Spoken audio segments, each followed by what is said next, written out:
એક નેતાનો અહંકાર પહેલા તો એ બનાસકાંઠાના અહંકારી નેતાને હતું કે હું જ સંસદ સભ્ય થઈ જાઉં. એને ચૂંટણી લડવી હતી હો, પણ ગેનીબેનનું નામ અમે વહેતું મૂક્યું ને એટલે એ વહેતા પડી ગયા.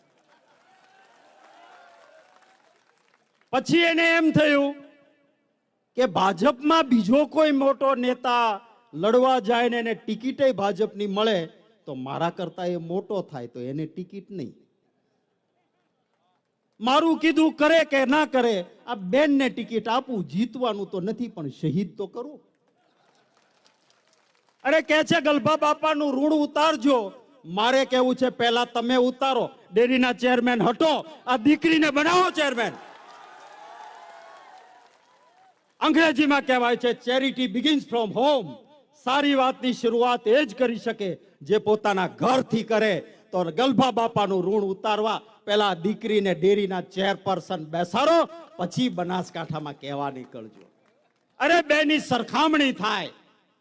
જે બેન સંસદમાં નથી ચાલે એમ એને બનાવો ડેરીના ચેરમેન. આ મારી બેન સંસદમાં ચાલે એવી છે, એને દિલ્હીની સંસદમાં મોકલો. અહંકાર કોઈનો ટક